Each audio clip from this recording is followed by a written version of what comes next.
Captain Vijayakanth அவர்கள் இன்று நம்மோடு இல்லை. அவருடைய பெயரும் புகழும் இந்த தமிழ்நாட்டில் என்றும் தமிழ் பேசுகிற மக்கள் வாழ்கிற காலம் வரை இருக்கும்.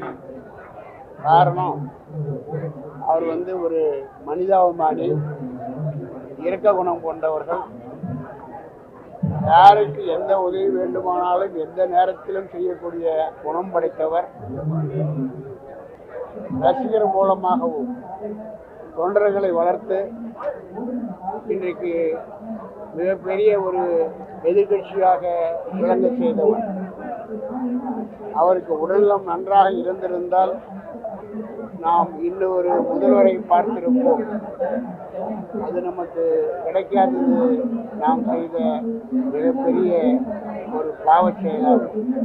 கேப்டன் கட்சியும் இந்திய ஜனநாயக கட்சியும் ஒரே அணியில் இருந்து போட்டியிட்டது.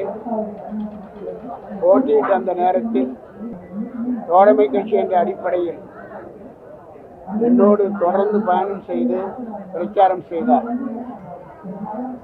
பிரச்சாரம் செய்த அந்த நேரங்களில் எல்லாம் ஏதோ தானே நிற்பது போன்ற அந்த உணர்வோடு, வேகத்தோடு, உத்வேகத்தோடு அண்ணனை வெற்றி பெற செய்யுங்கள், வெற்றி பெற செய்யுங்கள் என்று திரும்ப திரும்ப மக்களிடம் வேண்டிக் கொண்டார்.